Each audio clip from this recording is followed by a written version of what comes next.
ദൈവതിരുനാമത്തിന് മഹത്വം ഉണ്ടാകട്ടെ. നമ്മുടെ നാവിന്മേൽ ദൈവം പകരാൻ ആഗ്രഹിക്കുന്ന അധികാരത്തെക്കുറിച്ചും ആ അധികാരം എങ്ങനെയാണ് ഉപയോഗിക്കേണ്ടത് എന്നതിനെക്കുറിച്ചും നാം നിശ്ചയമായിട്ടും അറിഞ്ഞിരിക്കണം. ഞാൻ ഈ ഒരു സന്ദേശം നിങ്ങളുമായിട്ട് പങ്കുവെക്കുവാനുള്ള കാരണം എന്താണെന്ന് ചോദിച്ചാൽ, നമ്മുടെ വ്യക്തിപരമായ ആത്മീക ജീവിതത്തിൽ നാം മുൻപോട്ട് പോകാനായിട്ട് ആഗ്രഹിക്കുമ്പോൾ ഒരുപാട് പ്രതിസന്ധികൾ നമ്മുടെ മുമ്പിൽ വരും. കാരണം ദൈവരാജ്യത്തിനെതിരെ എല്ലാ കാലത്തും ഇരുളിൻ്റെ ശക്തികൾ, പിശാചിന് കൈകളിൽ ഉപയോഗിക്കാനായിട്ട് കഴിയുന്ന വ്യക്തികൾ, ഇതെല്ലാം ദൈവരാജ്യത്തിനെതിരെ നിലകൊള്ളുന്നത് നമുക്ക് മനസ്സിലാക്കാനായിട്ട് പറ്റും. അതുകൊണ്ട് തന്നെ നാം ഓരോരുത്തരും ആത്മീകമായി മുന്നേറാനായിട്ട് ശ്രമിക്കുമ്പോൾ ഒരുപാട് തടസ്സങ്ങൾ, പ്രതിസന്ധികൾ നമ്മുടെ മുമ്പിൽ വരുന്നത് മനസ്സിലാക്കാനായിട്ട് പറ്റും. ഇതനുഭവിക്കുന്നവർക്ക് നന്നായിട്ട് അറിയാം. അപ്പം ഇത്തരത്തിലുള്ള കാര്യങ്ങളെ നമ്മൾ തരണം ചെയ്ത് മുന്നോട്ട് പോകണമെങ്കിൽ കൃത്യമായും എങ്ങനെയാണ് ദൈവിക അധികാരം നമ്മൾ ഉപയോഗിക്കേണ്ടതെന്ന് വചനത്തിൽ നിന്ന് നമ്മളൊന്ന് അറിയുന്നത് നല്ലതാണ്. കുറച്ച് ദിവസങ്ങളായിട്ട് എൻ്റെ പ്രാർത്ഥനയിൽ ഇങ്ങനെ ഒരു സന്ദേശം പങ്കുവെക്കണമെന്ന് വചനത്തിലൂടെ എൻ്റെ ഹൃദയത്തിൻ്റെ അകത്ത് ദൈവത്തിൻ്റെ ആത്മാവ് ശക്തമായിട്ട് ഇടപെട്ടതുകൊണ്ടാണ് 2-3 എപ്പിസോഡുകൾ ഇങ്ങനെ ചെയ്യാനായിട്ട് കർത്താവിൻ്റെ കൃപയിൽ ശരണപ്പെട്ടത്. ഈ ചാനലിൽ വരുന്ന ഓരോ മെസ്സേജും അങ്ങനെ തന്നെയുള്ള മെസ്സേജുകളാണ്. കാരണം പല പ്രിയപ്പെട്ടവരും മെസ്സേജുകൾ കേട്ടിട്ട് ഇത് ഞങ്ങളോടായിരുന്നു എന്ന് പറയുന്നതിൻ്റെ പിന്നിലെ കാരണവും ഇതിൻ്റെ പിന്നിൽ പ്രവർത്തിക്കുന്നത് കർത്താവ് തന്നെയാണ്. അതുകൊണ്ട് നമ്മളാരും ഒന്നുമല്ല, നമ്മിലൂടെയൊക്കെ ദൈവനാമം മഹിമപ്പെടട്ടെ. ഒരുപക്ഷെ പരസ്പരം നമ്മളാരും കണ്ടിട്ടില്ലെങ്കിൽ പോലും ആയിരിക്കുന്ന സ്ഥാനങ്ങളിൽ വിജയകരമായ ഒരു ക്രിസ്തീയ ജീവിതം നയിക്കണമെന്ന് ദൈവം നമ്മെക്കുറിച്ച് ആഗ്രഹിക്കുകയാണ്. അതുകൊണ്ട് തന്നെയാണ് നാവിന്മേലുള്ള ദൈവിക അധികാരം, ഈ അധികാരത്തെ എങ്ങനെയാണ് ഫലപ്രദമായി നമ്മൾ ഉപയോഗിക്കേണ്ടത്. അതിനായിട്ട് ഒന്നാമത് നമ്മൾ ഈ അധികാരം എന്താണെന്ന് അറിയണം. 2, വചനം ഇതിനെക്കുറിച്ച് എന്തു പറയുന്നു എന്ന് നമ്മൾ മനസ്സിലാക്കുക. 3, കൃത്യമായി നമ്മുടെ ജീവിതത്തിൻ്റെ അകത്ത് ഇതിനെ അപ്ലൈ ചെയ്യുക. പല സമയങ്ങളിലും ഈ അധികാരം അല്ലെങ്കിൽ ഈ ഒരു ദൈവിക അധികാരം ഉപയോഗിക്കപ്പെടുന്നില്ല, അല്ലെങ്കിൽ നമുക്കതിനെ ഉപയോഗിക്കാനായിട്ട് പറ്റുന്നില്ല, അല്ലെങ്കിൽ നമ്മളത് ഉപയോഗിക്കാൻ ശ്രമിച്ചാലും അതെന്താ ചെയ്യുന്നു, അതിൻ്റെ പൂർണ്ണതയിലേക്ക് വരുന്നില്ല. അതെന്തൊക്കെയാണെന്നുള്ളത് 2-3 ഭാഗങ്ങളിലൂടെ ഞാൻ നിങ്ങളുമായിട്ട് പറയാം. കാരണം നമ്മൾ സാധാരണയുള്ള നമ്മുടെ മെസ്സേജുകളൊക്കെ വളരെ കുറഞ്ഞ സമയത്തിനുള്ളിലാണ് നമ്മൾ ചെയ്യുന്നത്. അതുകൊണ്ട് തന്നെയാണ്. ദൈവവചനത്തിലേക്ക് പോകുന്നതിന് മുമ്പായിട്ട് നിങ്ങൾ കേട്ടിട്ടുണ്ടായിരിക്കും, അല്ലെങ്കിൽ ശ്രദ്ധിച്ചിട്ടുണ്ടായിരിക്കും, വർഷങ്ങൾക്ക് മുമ്പ് പിതാക്കന്മാരൊക്കെ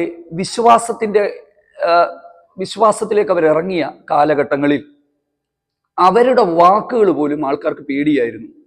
ഭയപ്പെട്ടേ അവരുടെ മുമ്പിൽ നിൽക്കത്തുള്ളായിരുന്നു. അവരെന്തെങ്കിലുമൊക്കെ പറഞ്ഞാൽ അത് അതുപോലെ സംഭവിക്കുമായിരുന്നു. പണ്ടത്തെ പ്രാർത്ഥിക്കുന്ന അപ്പച്ചന്മാരുടെയും അമ്മച്ചിമാരുടെയും കാലത്തെ കാര്യങ്ങളാണ് ഞാൻ ഈ പറയുന്നത്. ഇന്നും ഉണ്ട്, ഇല്ലെന്നല്ല, പക്ഷെ ഇന്ന് ഒത്തിരി കുറഞ്ഞു. എന്താണെന്ന് നിങ്ങൾ ശ്രദ്ധിച്ചിട്ടുണ്ടോ? അവരൊരു വാക്ക് പറഞ്ഞാൽ ആ വാക്ക് പറഞ്ഞതായിരുന്നു. അതിൻ്റെ കാരണം എന്താണെന്ന് ചോദിച്ചാൽ അവരതുപോലെ ദൈവസന്നിധിയിൽ ദൈവവചനം അനുസരിച്ച് ജീവിച്ചവരായിരുന്നു.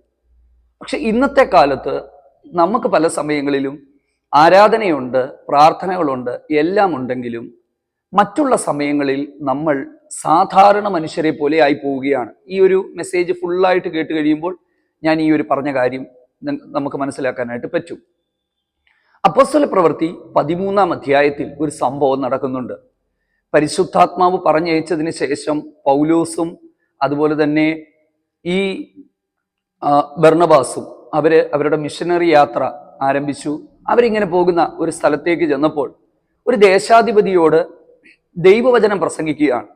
പ്രസംഗിച്ചപ്പോൾ അവിടെ എലിമാസ് എന്ന് പറയുന്ന ഒരു വിദ്വാൻ ദേശാധിപതിയുടെ വിശ്വാസത്തെ കെടുത്തിക്കളയുവാനും പൗലോസിന്റെ പ്രസംഗത്തെ നിർത്തിക്കളയുവാനും ഒരു പരിശ്രമം നടത്തുന്നുണ്ട്. ഇത് മനസ്സിലാക്കിയ പൗലോസ് അവിടെ എഴുതിയിരിക്കുന്നത്, പരിശുദ്ധാത്മ പൂർണ്ണനായി എലിമാസിനോട് പറയുകയാണ്, പിശാചിന്റെ മകനെ, സകല ധൂർത്തും നിറഞ്ഞവനെ, കർത്താവിന്റെ കൈ നിന്റെ മേൽ വീഴും, നീ സൂര്യനെ കാണാതെ വണ്ണം ഒരു നേരത്തേക്ക് അന്ധനായി തീരും. അങ്ങനെയാണ് പറയുന്നത്. പൗലോസ് അത് പറഞ്ഞു കഴിഞ്ഞപ്പോൾ തന്നെ നമ്മൾ കാണുന്നത് ഇയാളുടെ കണ്ണിന്റെ കാഴ്ചശക്തി നഷ്ടപ്പെട്ടു പോയി. അങ്ങനെയാണ് അവിടെ എഴുതിയിരിക്കുന്നത്. ഇയാളുടെ കണ്ണിന്റെ കാഴ്ചശക്തി നഷ്ടപ്പെട്ടു പോയി, കൈക്ക് പിടിച്ചുകൊണ്ട് അയാളെ പുറത്തു കൊണ്ടുപോയെന്നാണ്. ഒന്ന് നോക്കിക്കേ, എത്ര അത്ഭുതകരമായ ഒരു ദൈവപ്രവൃത്തിയാണ് എന്ന് പറഞ്ഞാൽ പൗലോസിന്റെ ആ വാക്കുകൾ പോലെ അവിടെ സംഭവിച്ചു എന്നുള്ളതാണ്. അപ്പോൾ എന്താണ് സത്യത്തിൽ വാക്കുകളിലുള്ള ദൈവിക അധികാരം? ഈ വാക്കുകളിലുള്ള ദൈവിക അധികാരം ഉപയോഗിക്കപ്പെടേണ്ടുന്നത് ഏത് സാഹചര്യത്തിലാണ്, മേഖലയിലാണ്? ഇതിനെക്കുറിച്ച് നമുക്കൊന്ന് ചിന്തിക്കാം. ജീവനും മരണവും നാവിന്റെ അധികാരത്തിന്മേലാണ് ഇരിക്കുന്നത്. അപ്പം മനുഷ്യന്റെ നാവ് എന്ന് പറയുന്നത് ഒരു ചെറിയൊരു കാര്യമല്ല. പ്രത്യേകിച്ച് രക്ഷിക്കപ്പെട്ട ദൈവകൃപയിൽ നിൽക്കുന്ന ഒരു ദൈവപൈതലാണ് നിങ്ങളെങ്കിൽ നിങ്ങളുടെ നാവിനെ ദൈവം തൻ്റെ നാവാക്കി മാറ്റാനായിട്ട് ആഗ്രഹിക്കുകയാണ്. ഞാൻ പ്രാരംഭത്തിൽ പറഞ്ഞതുപോലെ നമ്മൾ സത്യസന്ധമായും പരമാർത്ഥമായും കർത്താവിൻ്റെ സന്നിധിയിൽ നിൽക്കുമ്പോൾ ഒരുപാട് എതിർപ്പുകൾ, പ്രതിസന്ധികൾ നമ്മൾക്ക് നേരിടേണ്ടതായിട്ട് വരും. ഞാൻ വളരെ സത്യസന്ധമായി തുറന്ന് നിങ്ങളോട് പറയുകയാണ്, ഞാൻ ഏറ്റവും കൂടുതൽ ഈ നാളുകളിൽ പ്രസംഗിക്കുന്നത് പാപത്തെക്കുറിച്ചും ദൈവത്തിങ്കിലേക്കുള്ള മടങ്ങി വരവിനെ കുറിച്ചുമാണ്. കാരണം എന്നെ ഈ ഒരു ശുശ്രൂഷ ഏൽപ്പിക്കുമ്പോൾ വ്യക്തമായി കർത്താവ് എന്നോട് പറഞ്ഞതാണ്, ഒരുപാട് പാപികൾ മാനസാന്തരപ്പെട്ട് അനുതാപത്തോടെ എൻ്റെ സന്നിധിയിലേക്ക് മടങ്ങി വരും എന്നുള്ളത്. പക്ഷേ ഞാൻ ആ ഒരു ശുശ്രൂഷ ചെയ്യുവാനായിട്ട് തുടങ്ങിക്കഴിഞ്ഞപ്പോൾ മുതൽ അതിൻ്റെ റിസൾട്ട് ഞാൻ കണ്ടു എന്ന് മാത്രമല്ല, അത് സംഭവിക്കാൻ തുടങ്ങിയപ്പോൾ മുതൽ ഞങ്ങളുടെ കുടുംബത്തിൽ പല പ്രതികൂലങ്ങൾ, പ്രശ്നങ്ങൾ, കുടുംബജീവിതത്തിൽ ഒക്കെ രോഗങ്ങൾ, അങ്ങനെയുള്ള കുറേ പ്രശ്നങ്ങൾ ഉണ്ടായി. അന്നേരമാണ് ശരിക്കും പറഞ്ഞാൽ ഈ നാവിൻ്റെ അധികാരത്തെക്കുറിച്ച് ദൈവം എനിക്ക് ബോധ്യപ്പെടുത്തി തന്നത്. അന്നേരം നമ്മൾ ആത്മാവിൻ്റെ അധികാരത്തോടെ അതിനെ ശാസിച്ചപ്പോൾ, അല്ലെങ്കിൽ നമ്മൾ അത് പറഞ്ഞപ്പോൾ പലതും മാറിപ്പോകുന്നത് നമുക്ക് കാണാനായിട്ട് കഴിഞ്ഞു. അപ്പം ഈ ഒരു കാര്യം തീർച്ചയായിട്ടും നിങ്ങൾ ഓരോരുത്തരും ഒന്ന് മനസ്സിലാക്കുന്നത് നല്ലതായിരിക്കും. അപ്പം നമ്മുടെ ജീവിതത്തിൻ്റെ അകത്ത് മറുപടി കിട്ടാത്ത ചില വിഷയങ്ങൾ, വലിയ ബഹളത്തിൻ്റെയോ ഒച്ചപ്പാടിൻ്റെയോ ഒന്നും ആവശ്യമില്ല. നമ്മൾ യേശുവിൻ്റെ നാമത്തിൽ നമ്മളൊന്ന് കൽപ്പിച്ചാൽ, അല്ലെങ്കിൽ കർത്താവിൻ്റെ നാമത്തിൽ നമ്മളൊന്ന് പറഞ്ഞാൽ ആ വിഷയത്തിന്മേൽ മറുപടി ഉണ്ടാകും. പക്ഷേ എല്ലാ സമയത്തും ഇതിന് മറുപടി ഉണ്ടാകത്തുമില്ല. എന്താണ് കാരണമെന്ന് ഞാൻ കൃത്യമായിട്ട് നിങ്ങളോട് പറഞ്ഞുതരാം, അന്നേരം നിങ്ങൾക്കത് മനസ്സിലാകും. ഇവിടെ പൗലോസ് ഈ എലിമാസ് എന്ന് പറയുന്ന വിദ്വാനെ ശാസിക്കുമ്പോൾ അവിടെ സംഭവിച്ചത് എന്താണ്? ഒന്ന്, ദൈവഹിതത്തിൻ്റെ അകത്തായിരുന്നു അപ്പോസ്തലനായ പൗലോസ് നിലകൊണ്ടത്. രണ്ട്, സുവിശേഷത്തിന് വിരോധമായി ശബ്ദമുയർത്തിയ വ്യക്തിക്ക് നേരെയാണ് പൗലോസ് ഈ ഒരു ആത്മീക അധികാരം പ്രയോഗിച്ചത്. അപ്പോൾ അതിൻ്റെ അർത്ഥം നമ്മളൊന്ന് മനസ്സിലാക്കണം. ദൈവം നമുക്ക് ആത്മീക അധികാരം നൽകി തരുമ്പോൾ ഈ അധികാരം നമ്മുടേതല്ല, ഇത് ദൈവത്തിൻ്റെതാണെന്ന് നമ്മൾ മനസ്സിലാക്കണം. വെറുതെ ഇത് ഉപയോഗിക്കുകയല്ല. ദൈവഹിതപ്രകാരവും ദൈവത്തിൻ്റെ ഇഷ്ടപ്രകാരവും ദൈവരാജ്യത്തിന് വിരോധമായി പൊങ്ങുന്ന, അത് ഏത് മേഖലകളായിക്കോട്ടെ, അതിനെതിരെയാണ് നമ്മൾ ഇതിനെ ഉപയോഗിക്കേണ്ടുന്നത്. ഒന്നാമത്തേത്. രണ്ടാമത്തേത്, ഉപയോഗിക്കുന്ന വ്യക്തി ഉപയോഗിക്കുവാൻ പറ്റുന്ന തരത്തിലുള്ള ആത്മീക നിലവാരത്തിലായിരിക്കണം. കുറച്ചുകൂടെ വ്യക്തമായിട്ട് ഞാൻ നിങ്ങളോട് പറയാം, കാരണം ഇതൊന്ന് മനസ്സിലാക്കിയെടുക്കാൻ ഇച്ചിരി ബുദ്ധിമുട്ടുള്ളൊരു കാര്യമാണ്. ഈ വേദപുസ്തകത്തിൽ പറയുന്നില്ലേ, പൊട്ടച്ചൊല്ല്, കളിവാക്ക്, തമാശകള്, ചേർച്ചയില്ലാത്തതൊന്നും പറയരുതെന്ന്. എന്താണ് പറയുന്നത് നിങ്ങൾ എപ്പോഴെങ്കിലും ചിന്തിച്ചിട്ടുണ്ടോ? ഞാൻ വളരെ സ്നേഹത്തോടെ ഞാൻ നിങ്ങളോട് പറയാം. ദൈവാത്മാവ് എന്നെ പഠിപ്പിച്ച ഒരു കാര്യം ഞാൻ പറയാം. നമ്മുടെ നാവിന്മേൽ അധികാരം വ്യാപരിക്കണമെങ്കിൽ, ദൈവശക്തി വ്യാപരിക്കണമെങ്കിൽ 2-3 കാര്യങ്ങൾ നമ്മുടെ ജീവിതത്തിൽ നടക്കണം. ഒന്ന്, ദൈവിക അധികാരം ഉപയോഗിക്കുന്ന നാവ്, അത് ദൈവമാണത് ചെയ്യുന്നത്. കാരണം യോശുവ പറഞ്ഞു, സൂര്യ നീ ഗിബെയോനിലും ചന്ദ്ര നീ അയ്യാലോൺ താഴ്വരയിലും നിൽക്കാം. യോശുവയുടെ വാക്ക് കേട്ട് സൂര്യൻ അവിടെയും ചന്ദ്രൻ അവിടെയും നിന്നു, യുദ്ധത്തിൽ അവർ ജയിച്ചു എന്നാണ്. പക്ഷെ അവിടെ എഴുതിയിരിക്കുന്നത് യഹോവ യോശുവയുടെ വാക്ക് കേട്ടു എന്നാണ്. അപ്പൊ ശരിക്കും പറഞ്ഞാൽ ആ യോശുവയുടെ വാക്കുകൾ മാനുഷികമായ വാക്കുകളുടെ അധികാരം മാത്രമൊന്നുമല്ല.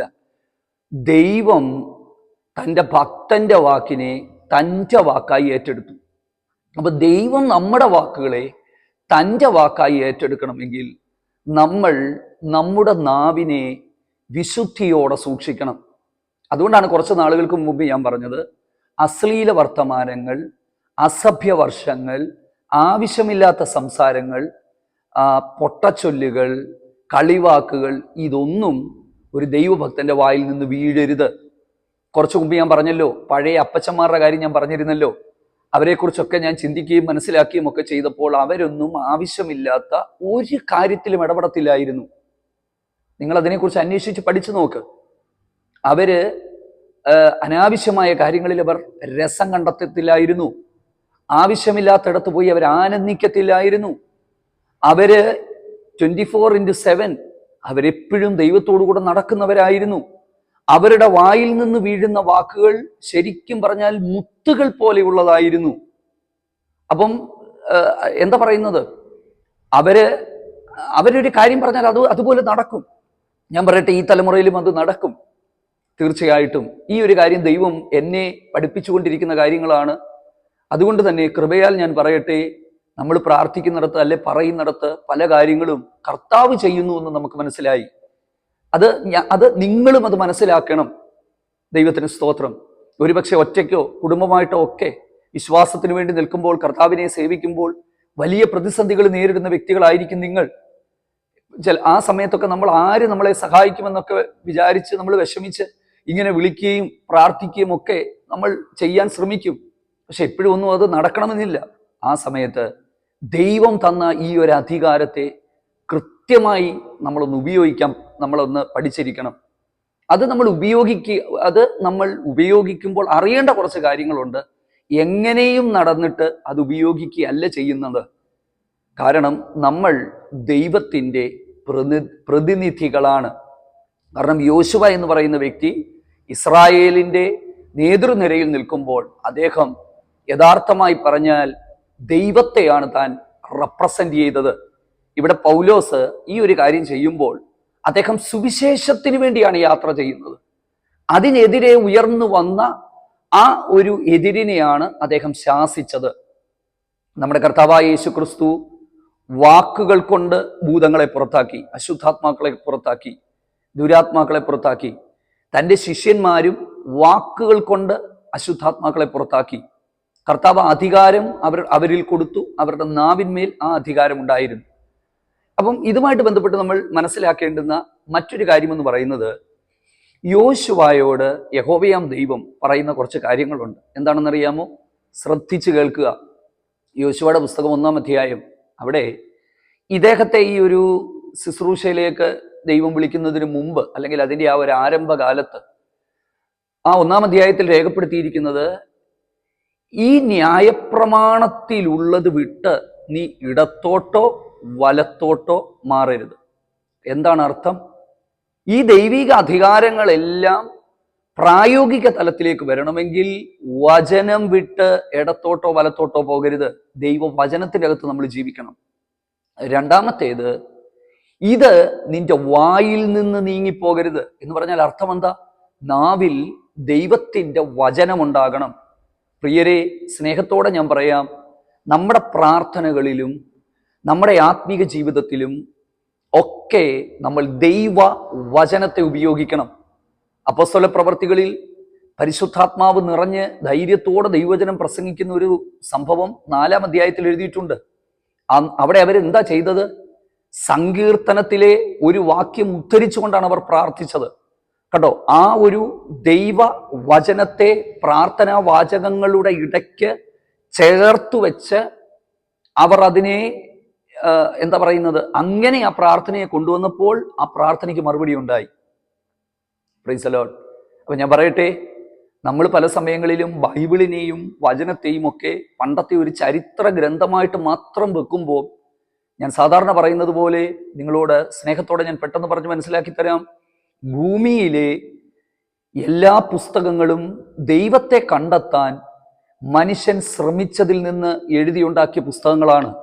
പക്ഷെ വിശുദ്ധ ബൈബിളിന് മാത്രം അവകാശപ്പെടാൻ പറ്റുന്ന ഒരേ ഒരു കാര്യമെന്ന് പറയുന്നത്, പരിമിതികളുള്ള മനുഷ്യരായ ഞാനും നിങ്ങളുമൊക്കെ നമ്മുടെ അന്വേഷണങ്ങളിൽ നിന്ന് ദൈവത്തെ കണ്ടെത്താൻ കഴിയുകയില്ലെന്ന് മനസ്സിലാക്കിയ ദൈവം മനുഷ്യന് വെളിപ്പെടുത്തി കൊടുത്തതാണ് വിശുദ്ധ വേദപുസ്തകം.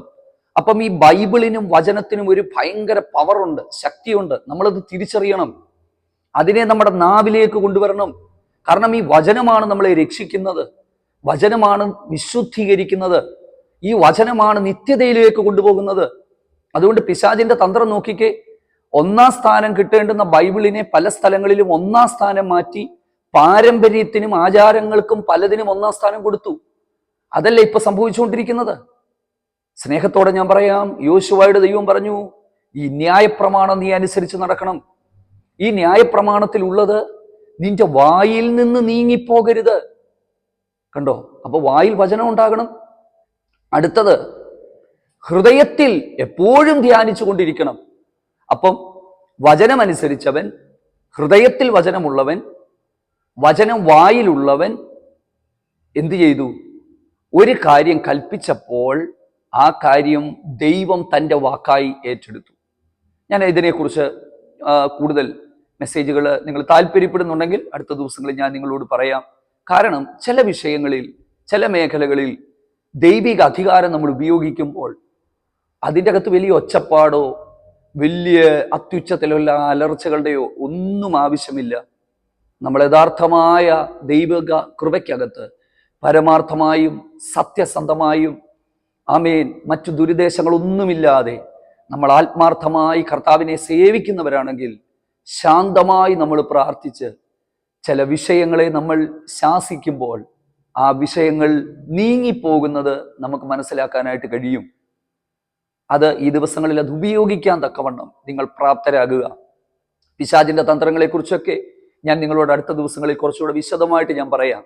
കാരണം ഇതിനെ നമ്മൾ മനസ്സിലാക്കണം. എങ്കിൽ മാത്രമേ സുഗമമായ ഒരു ആത്മീയ ജീവിതം നമുക്ക് മുന്നോട്ട് കൊണ്ടുപോകാനായിട്ട് പറ്റത്തുള്ളൂ. യോബിന്റെ പുസ്തകത്തിന്റെ ആരംഭ അധ്യായങ്ങളൊക്കെ ഞാൻ വായിക്കുകയും പഠിക്കുകയും ഒക്കെ ചെയ്തപ്പോൾ ആ ദൈവവചന ധ്യാനത്തിങ്കിൽ പരിശുദ്ധാത്മാവ് എനിക്ക് പ്രകാശനം തന്ന കുറച്ച് വിഷയങ്ങളുണ്ട്.